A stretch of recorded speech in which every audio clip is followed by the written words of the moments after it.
2020년 9월 13일 제2614호 카톨릭 부산교구 주보 오늘도 함께 읽어보시겠습니다.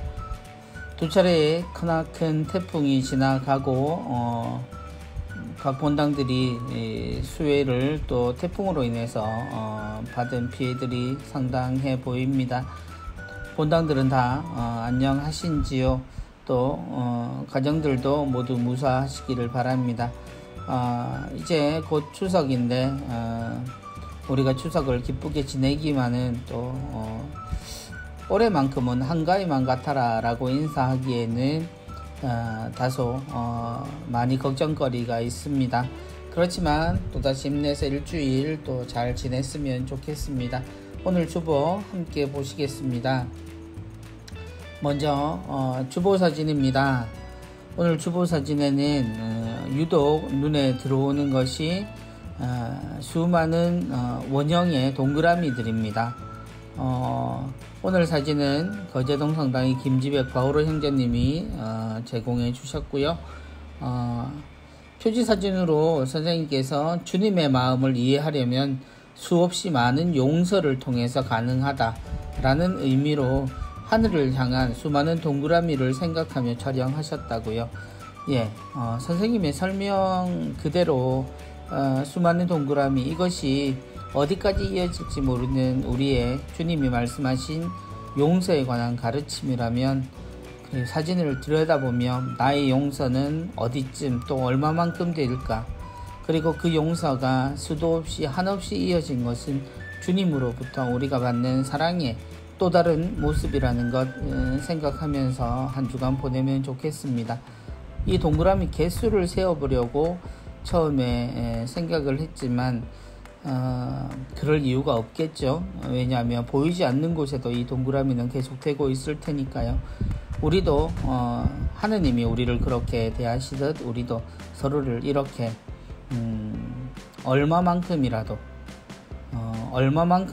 용서할 수 있는 우리가 되었으면 좋겠습니다. 좋은 사진 감사합니다.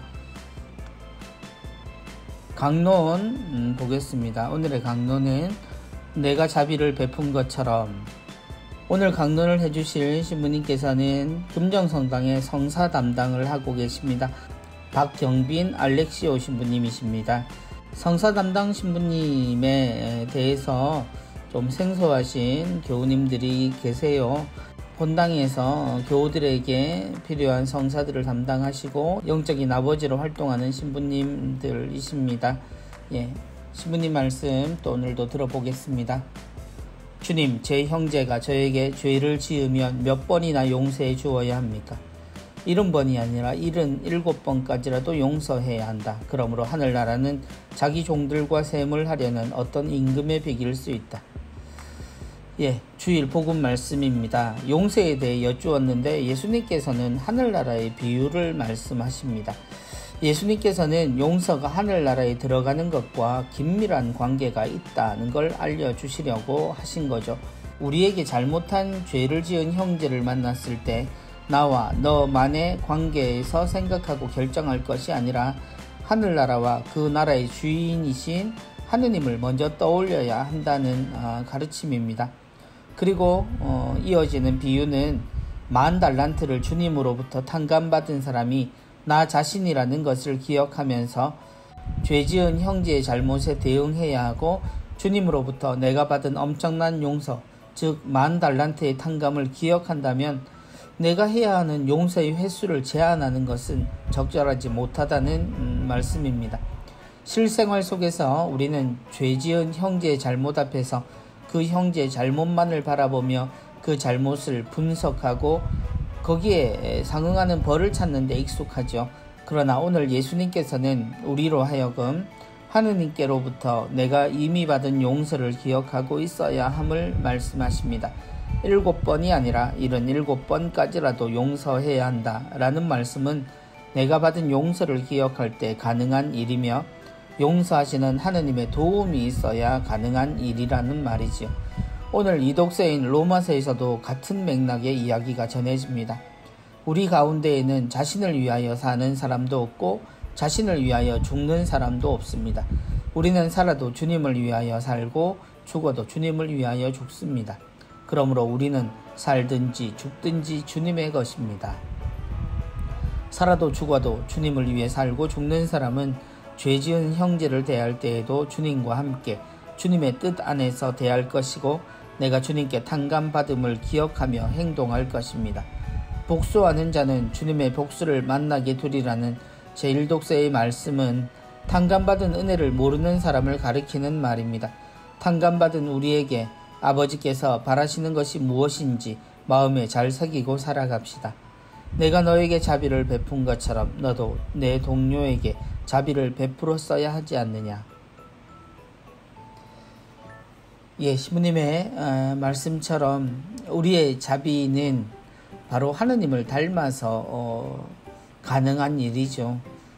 누군가 나에게 상처를 주고 나의 것을 훼손시켰다면 그건 두고두고 기억에 남는 상처가 되지만, 그러나 그 상처가 우리를 서로 흩어지게 하고 헤어지게 만들 만한 그런 일은 아니라는 것을 기억해야 합니다. 하느님께 우리가 얼마나 잘못했는가 그것만 생각한다면 늘 우리는 죄인일 수밖에 없지만, 하느님께서 우리를 용서하시는 이유는 바로 그 사랑 안에 우리가 있기 때문입니다. 사랑하는 이를 위하여 우리가 내밀 수 있는 것은 그와 헤어지지 않을 수 있는 당연한 용서라는 것 꼭 기억하며 시부님의 말씀 잘 새겼으면 합니다. 다음 은전 한예피입니다. 용서라는 제목의 짧은 시입니다. 근곡성당의 최연정 에스텔 자매님의 2020 짧은 묵상시 공모전 입선한 내용이고요. 읽어보겠습니다. 내 마음에 툭 던진 미움의 씨앗. 미움은 생각만으로 금세 무성한 넝쿨이 되고 만다. 제목은 용서인데 내용은 미움이 얼마나 우리를 삽시간에 휩싸고 도는지 생각해 볼 수 있는, 그러므로 가장 절실한 것이 빠른 용서라는 생각이 듭니다. 그림을 보면 하트가 있죠. 마음일 테고 심장일 테지만 그런 우리의 사랑하는 마음을 이렇게 넝쿨이 감싸서 숨을 쉬지 못하도록 만들 수 있고 우리의 손과 발을 이렇게 옥죄할 수 있다는 것, 그걸 그림으로 나타내 주셨습니다. 캘리그라피는 손보영 카타리나 덕계성당 자매님께서 오늘도 해주셨습니다. 용서의 가르침. 사실 얼마나 용서해야 되는가는 복음을 읽고도 우리에게 계속되는 고민거리입니다. 그러나 그 용서의 기회만큼 잘못의 빈도도 우리가 예상하지 못하는 순간에 우리에게 일어나서 상처를 입히지요. 그때마다 우리는 재빨리 이 상처를 봉합하고 또 함께 살기 위해 서로를 지탱하고 도와주는 그런 모습으로 견뎌내야 할 것 같습니다. 감사합니다. 부산평화방송 내용 이번 주도 보시겠습니다. 오늘의 강론 박경빈 신부님께서 화요일까지 강론 이어가시겠고요. 동네 성당 부주임으로 계시는 노지성 신부님 수요일에서 토요일까지 생명의 말씀 우리에게 전해주시겠습니다. 많은 분들 또 청취하시고요. 다정다감 5시 월요일부터 금요일까지 5시부터 6시까지 이루어지고 있습니다. 9월 14일 월요일에는 특별기획 함께 막아요 코로나19 재확산이라는 주제로 지켜내자 문화산업이라는 주제로 1시간 함께 하시겠습니다. 여러분 지금 코로나 재확산으로 인해서 많은 노력들이 이어지고 있지만 또 우리도 다시 한번 마음을 모아서 이 부분에 대해서 관심을 기울였으면 합니다. 사랑이 있는 세상은 월요일부터 토요일까지 11시에서 12시까지 방송됩니다. 9월 18일 금요일에는 특집으로 위드 코로나 새로운 교회, 코로나 시대에 우리 교회에 대해서 고민들을 함께 나눠보는 시간이 될 것 같네요. 선교사목부 부국장으로 계시는 홍영택 신부님, 청소년 사목국 부국장 송승국 신부님, 그리고 부산가톨릭대 신학대학에 계시는 원형준 신부님, 울산대리구 사회사목 담당이신 홍준기 신부님, 어쩌면 우리 교회에 가장 열심히 일하고 계시는 신부님이자 또한 우리 교회의 미래를 책임지실 신부님들이 함께 모여서 이 교회에 대한 이야기들, 서로의 생각들을 나누고 교우들과 함께하는 시간 되겠습니다. 많은 분들 함께 들어주시고요. 아울러 평화방송의 유튜브도 더 많이 관심 가져주시고 필요한 내용들 몇 번이고 함께 하셨으면 좋겠습니다. 예, 구독과 좋아요 그리고 알람 설정 꼭 하시기 바랍니다. 다음 누룩입니다. 선물 같은 일상. 장림성당의 김도아 프란치스카 행정실장님이 또 우리에게 생각할 거리를 전해 주십니다. 코로나로 중단되었던 외국어 미사가 재개된 후 3개월을 채우지 못하고 다시 중단되었고 이주 노동자의 의료 지원을 위해 운영하던 무료 진료소 역시 중단되었습니다. 하반기에 건강검진과 예방접종을 계획하던 상황에서 모든 것이 중단된 거죠. 지난번보다 나아진 것이 있다면 이주 노동자들의 마스크 구입이 쉬워졌다는 것, 그거 하나뿐입니다. 센터의 이후 사업에 대한 논의를 하던 중 남편에게서 연락이 왔습니다. 회사에 확진자가 발생했다고요. 가슴이 철렁 내려앉았습니다. 갓 2돌이 지난 아기와 노동사목센터 가족들, 이주 노동자들과 봉사자들, 사상성당 교우들이 떠올랐습니다. 괜찮을 거라 생각하면서도 마음이 매우 떨리고 불안해졌습니다. 남편은 다행히 음성이었지만 밀접 접촉자로 2주간 시댁에서 자가격리를 하게 되었고 저와 아기도 일주일간 스스로 격리하기로 했습니다. 혹시나 직장이나 어린이집에서 감염원이 될 수도 있기 때문입니다. 출근하던 엄마가 집에서 놀아주자 좋아하던 아기가 시간이 지나면서 뭔가 이상하고 답답한지 짜증을 내기 시작했습니다. 미끄럼틀을 타러 나가자고 재촉하고 어린이집 친구를 보러 가자고 웁니다. 목욕을 담당하던 아빠가 없으니 목욕을 하지 않겠다고 떼를 쓰기도 하고요. 며칠째 집 밖으로 한 발자국도 나가지 않았으니 저도 울컥 짜증이 나다가 이내 마음을 고쳐 먹기도 하였습니다. 여러 병원에서 보건소의 선별검사소에서 추위와 폭우를 지나 폭염과 싸워가며 일하는 의료진들이 떠올랐기 때문입니다. 오롯이 아이와 단둘이 집안에서만 보내는 흔치 않은 경험을 열심히 해보기로 마음을 먹었습니다. 아기와 베란다에서 물놀이도 해보고 빵과 과일로 어설프게 케이크도 만들어 보았습니다. 눈 마주치면 웃어주고 짜증내면 안아주며 이야기하니 어느 순간 아기도 함께 웃어주었습니다. 매일 아침과 저녁 기도와 묵상으로 하루를 다짐하고 반성하였습니다. 더디지만 착실히 시간이 지나 감사하게도 이전과 같은 생활로 돌아왔습니다. 코로나를 겪으면서 혼자 기도하는 시간이 많아지고 자연스러워졌습니다. 조용히 주님과 이야기 나누는 법을 배워 좋았지만 성당에서 교우들과 마스크 없이 인사하고 성전에 나란히 앉아 성가를 부르며 기도하는 시간을 기다립니다. 아마 그때가 되면 모든 미사가 주님이 주신 선물 같은 기분이 들 것입니다. 그 선물 같은 일상이 하루빨리 찾아올 수 있도록 불편하더라도 우리 모두 조금 더 노력하면 좋겠습니다. 어떤 글의 제목이 사제가 사제에게 라는 제목이 있습니다. 신부님들의 사목 현장에서의 일들을 다른 신부님들과 나누는 것인데요. 오늘 누룩의 글은 교우가 교우에게 라는 제목이 붙으면 더 좋을 것 같습니다. 코로나19 겪지 않으면 좋을 일, 그러나 누구도 피해갈 수 없는 그런 위험 속에 우리가 있다는 걸 다시 한번 생각하게 해주는 경험담이었습니다. 많이 놀라셨을 것이고 많이 불편하셨겠지만 나만이 아니라 우리 모두가 함께 이러한 위기들은 겪게 된다는 걸 다시 한번 알게 해주는 그런 좋은 나눔이었습니다. 다들 조심하더라도 위험합니다. 그죠? 나만 조심한다고 되는 일은 아닙니다. 그러나 나는 분명히 많은 사람들을 위해서 무엇을 해야 할 것인지 생각하는 시기였으면 좋겠습니다. 예, 즐거운 불편운동입니다. 우리 농촌 살리기 운동본부에서 오늘도 농민들에게 위로를 이라는 주제로 글을 주셨습니다. 농민들이 마음 놓고 쉴 수 있도록 오늘은 그림부터 볼까요? 여러 박스가 있고 농민이 그 박스에 기대서 쉬고 계시는데 우유, 배, 사과, 포도 등등의 과일들이 쌓여 있습니다. 어떤 걸 이야기하는지 아시겠죠? 역대 가장 긴 장마로 우리 주변에 있는 이들이 많은 아픔을 겪었습니다.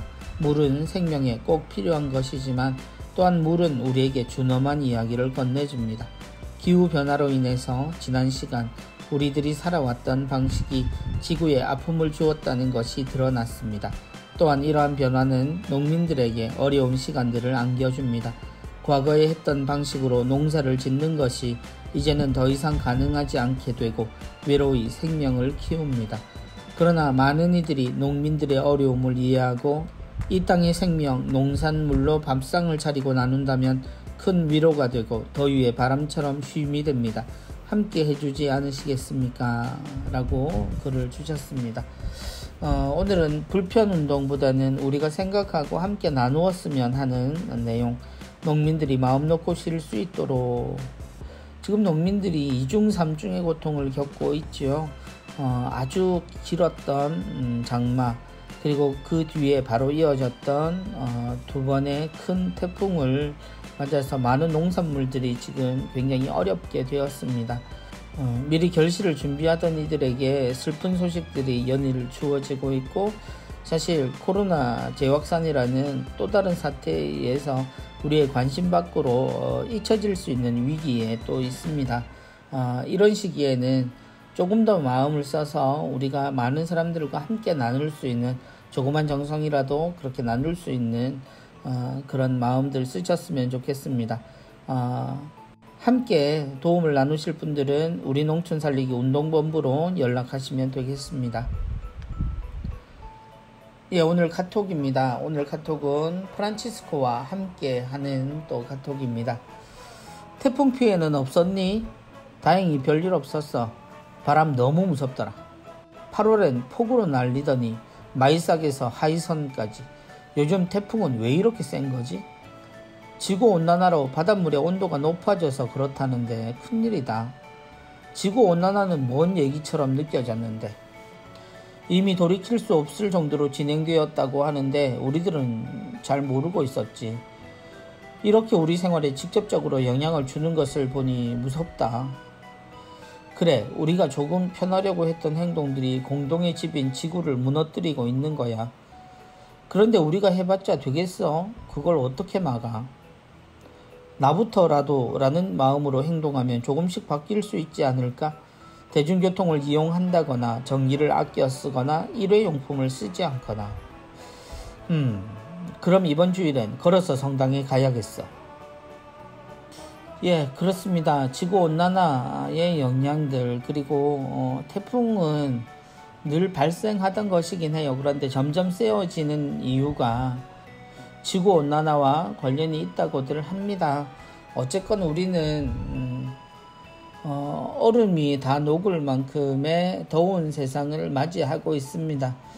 아주 어릴 때부터 이 지구온난화에 대한 이야기는 들었던 것 같습니다. 그러나 우리는 고민은 하되 뭘 어떻게 해야 하는지 정확하게 행동하지는 못했던 것 같아요.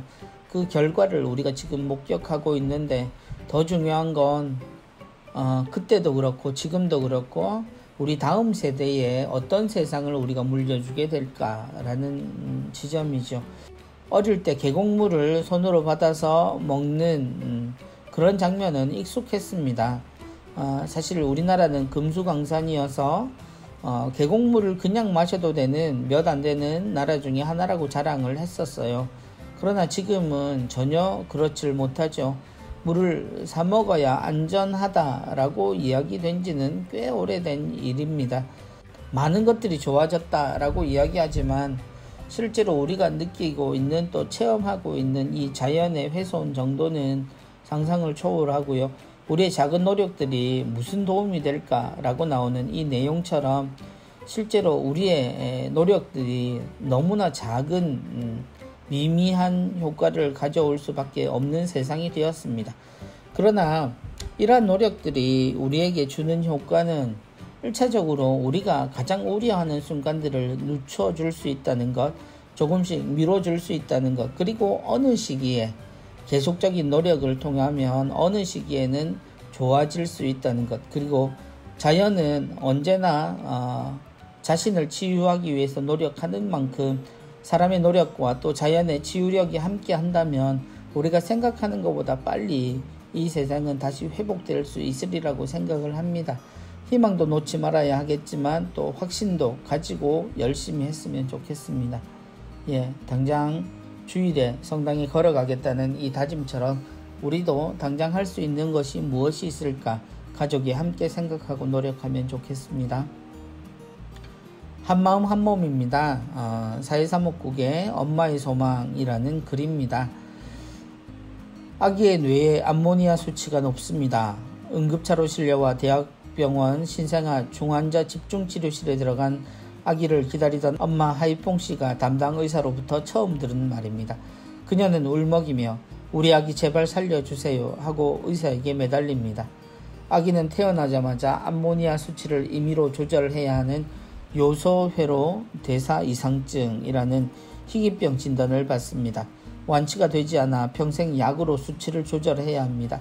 중요 약제 중 하나는 지방에서 구할 수 없어 서울에서만 처방받을 수 있고 해독작용에 문제가 생겨 특수 분유만 먹어야 합니다. 한 달에 이어진 집중치료 후에 상태가 호전된 아기는 집으로 돌아왔습니다. 하지만 체력과 면역력이 약한 아기에게 치료를 위한 독한 약은 버겁기만 합니다. 혹시나 약을 삼키지 못하고 토한다면 응급 상황이 발생하기에 아기가 최소 2-3살이 될 때까지는 매월 1-2차례 이상 통원하며 치료를 이어가야만 합니다. 만약에 응급 상황이 발생하게 되면 3에서 5일 정도 입원하며 집중치료를 받아야 하고 안정되면 집에서 약물을 복용해야 하니 집에서도 아기는 콧줄을 달고 지낼 수밖에 없습니다. 그런데 얼마 전 안타깝게도 위급 상황이 발생하게 되었습니다. 입원하여 힘겹게 집중치료를 받는 생후 2개월 남짓된 아들을 지켜보며 그녀는 의료기술이 상대적으로 낙후된 베트남으로 돌아갈 수 없음을 직감합니다. 아들의 치료와 간병을 위해서는 의료 목적으로 발급되는 G1 비자를 받아 최소한 1-2년 동안 체류를 해야만 합니다. 그런데 이 비자를 받으면 취업이 금주되고 3년 전에 결혼한 베트남 남편마저도 미등록 상태라 곧 강제 추방될 위기에 놓였습니다.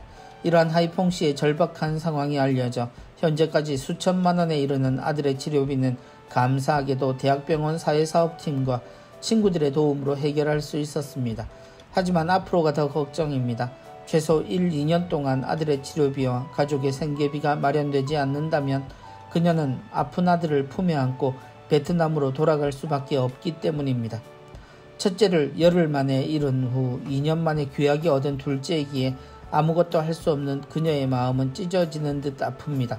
한 달 동안 사투하며 살아남은 아들이 건강하게 자라 엄마의 기쁨이 될 수 있도록 따스한 사랑으로 이 가족의 희망이 되어 주시겠습니까? 하이퐁 씨 그리고 남편마저도 지금 강제 추방될 위기에 놓여 있습니다. 가족의 어려움은 물론이고 이 아들을 위해서 잠시의 큰 바람은 넘겼지만 계속 예상되는 바람 그리고 폭풍우를 피할 길이 없다라는 것 읽는 동안 느낄 수 있었습니다. 많은 것들을 풀어야 합니다. 그러나 지금 가장 절실하게 필요한 것은 이 아이의 치료를 위한 우리의 한 마음의 정성이 아닐까 합니다. 여러분의 사랑의 손길을 기다립니다. 사회사목국으로 연락 주시고요. 아래 나와 있는 계좌로 도움 주실 수 있겠습니다. 온라인 주일학교 오늘도 우리를 찾아왔습니다. 자, 오늘도 문제를 풀어보도록 하겠습니다. 역시 오늘도 주일 복음을 잘 읽으셨다면 또 들으셨다면 풀 수 있는 문제입니다. 자, 1번 예수님께서는 죄지은 형제에게 7번이 아니라 몇 번까지도 용서해야 한다고 말씀하셨나요? 1. 27번 2. 37번 3. 47번 4. 77번 2번 다음 중 성경에서 의미하는 숫자 7은 어떤 의미일까요? 1. 완전한 수. 2. 행운의 수. 3. 의미 없는 수. 4. 존재하지 않는 수. 3번입니다. 하느님을 믿는다는 것은 이것에서 빠져나오는 것인데요. 복수는 또 다른 복수를 잉태하는 악의 씨앗이 되는 이것을 무엇이라고 할까요? 1. 죄의 악순환. 2. 사랑의 연결고리. 3. 마음의 상처. 4. 용서의 열매. 앞서 강론에도 잠시 이 이야기가 나왔던 것 같습니다. 독서도 보셔야겠네요. 네 번째 문제입니다. 나의 감정인 복수와 미움은 하느님의 이것을 지킴으로써 변화됩니다. 이것에 들어갈 알맞은 말은 무엇일까요? 1. 계명. 2. 구원. 3. 의리. 4. 자비. 네 가지 복이 다 의미가 다 있습니다만 나의 감정인 복수와 미움이라는 점에 착안해서 생각하시면 단어를 생각하시기 쉽겠습니다. 자, 5번 문제입니다. 너희가 저마다 자기 형제를 마음으로부터 땡땡 하지 않으면 하늘의 내 아버지께서도 너희에게 그와 같이 하실 것이다. 해서 땡땡에 들어갈 알맞은 말은 무엇일까요? 옆에 힌트 그림이 나와 있습니다. 그죠? 이건 뭐라 설명할 수가 없네요. 자, 복입니다. 1. 사랑. 2. 이해. 3. 용서. 4. 감사. 6번입니다. 예수님께서 7번이 아니라 77번까지라도 용서하라고 말씀하신 의미는 무엇일까요? 1. 77번까지만 용서해라. 2. 7번만 용서해라. 3. 용서하지 마라. 4. 몇 번이든 용서해라. 7번입니다. 주님의 기도 중 오늘 저희에게 일용할 양식을 주시고 저희에게 잘못한 일을 저희가 과로하오니 저희 죄를 과로하시고에서 과로에 들어갈 공통된 말은 무엇일까요? 1. 배신. 2. 용서. 3. 사랑. 4. 이해. 이번 주 문제들은 거의 하나의 단어에서 유추되는 그런 정답인 것 같습니다. 모두 함께 풀어보시고요. 청소년 사목국으로 제출해서 선물도 받으시기 바랍니다. 자, 교구 소식입니다. 아무래도 교구 소식의 첫 자리는 태풍으로 인한 피해 잇따라라는 제목의 내용입니다. 빠른 복구를 위해 교구민들의 관심과 기도 부탁드립니다. 각 성당마다 크고 작은 피해들이 있는데요. 울산 대리구청은 이 주차장 지붕 부분으로 보이는데요. 위에 있는 판넬들이 다 이렇게 날아가고 파손되었습니다. 걱정입니다. 그리고 영성의 집은 성모 동굴 바로 옆에 있는 산이 붕괴가 되었습니다. 그래서 밑에 벨라데타 성녀 상이 파손이 되고요. 또 진흙에 잠겨 있는 모습 나와 있습니다. 실제 피해가 이거보다 훨씬 더 큰 것으로 알고 있습니다. 달맞이 성당은 바다를 마주 보고 있죠. 바다 쪽에 있는 창이 이렇게 다수가 파손이 되었네요. 거의 다 파손된 듯 보입니다. 이 유리 파손은 지나다니는 사람들이나 그 마당에 있는 많은 이들에게 또 걱정거리가 되죠. 재빨리 수리와 보수가 필요해 보입니다. 어느 본당 할 것 없이 크고 작은 피해들이 있고 또 그냥 다행이라고 생각하기에는 또 바로 옆 본당에 많은 이웃들이 또 힘들어합니다. 이 시기를 잘 이겨낼 수 있도록 그리고 빠른 회복이 될 수 있도록 함께 정성을 모았으면 좋겠습니다. 하늘공원 한가위 성묘 안내 드립니다. 보건복지부의 강화된 방역 지침에 따라 9월 26일부터 10월 11일까지 실내 봉안당 참배객에 한하여 예약제로 운영을 하신다네요. 실내 봉안당의 방문 예약 접수는 교구 홈페이지를 통해서 하실 수 있고요. 합동 유령 미사는 10월 1일 날 오전 9시 반과 11시 두 차례 있겠습니다. 예, 미사 예물 입금 계좌 나와 있고요. 10월 3일부터 잠정적으로 하늘공원 셔틀버스 운행을 중단한다고 안내되어 있습니다. 예, 코로나19 극복을 위한 사랑의 자선금 모금 내역 여전히 이어지고 있습니다. 많은 분들께 감사드리고요. 교구에는 혼인미사 경비 지원에 대한 내용 나와 있고, 기관 재단체 위원회 내용들, 정의평화위원회 아름다운 세상을 여는 미사, 그리고 각 후원의 미사들 소개되어 있습니다. 이번 주에 선종사제는 정승환 베드로 신부님 9월 15일 우리 모두 함께 기도하고 신부님의 영원한 안식을 함께 기도해야 하겠습니다. 또 이어지는 다락방 기도의 월미사부터 가톨릭센터 사무실 임대권까지 모두 함께 보시고요. 교육 모집 기타 내용 또 나와 있습니다. 필요한 내용들 모두 보시고 이용하시기 바랍니다. 수도회 성소 모임이 피정, 천주의 성유한 의료봉사 수도회, 서울 계하동 수도원에서, 한국 순교복자 빨마 수녀원은 부산 오린대 본원에서 모임 및 피정 있겠습니다. 많은 분들 함께 하시고요. 부산교구 청년사목위원회 띠앗 9호로 나왔습니다. 그래서 띠앗을 통해서 청년회 지금 현재 모임을 할 수 없지만 청년회들 모두가 함께 할 수 있도록 각 본당 청년들 노력하셨으면 합니다. 부산 가톨릭 문학 신인 응모 작품 모집을 합니다. 모집 부분 및 분량은 시, 시조, 동시, 또 소설, 수필, 동화 각 영역의 작품들을 모집합니다. 문단에 권위 있는 작가들로 심사위원들이 꾸려지고요. 당선작은 부산 가톨릭 문학에 발표되고 신인상을 수여한다고 하시네요. 10월 10일까지니까 많은 분들 참가하시기 바랍니다. 예, 이번 주간도 주보 함께 읽어보셨습니다.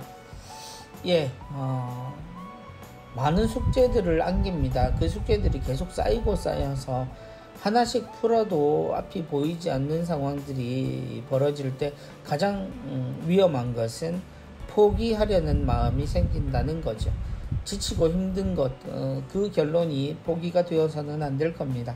마치 주님께서 내 형제가 나에게 잘못을 하면 7번이 아니라 77번이라도 용서해라고 이야기하신 것처럼 우리는 언젠가 이것에 끝이 있고 또다시 우리는 웃으며 이것을 극복할 수 있다라는 것, 그리고 그 끝에는 더 환하게 웃을 수 있다는 희망을 가졌으면 좋겠습니다. 예, 한 주간 그래도 이제 태풍 소식이 없고 추석을 기다립니다. 코로나19 재확산도 어느 정도 진정세로 접어들었다 합니다. 물론 조심해야 되지만 한 주간 희망이 가득 찬 한 주가 되시기를 바랍니다. 한 주간 잘 보내십시오. 다음 주에 뵙겠습니다. 안녕히 계십시오.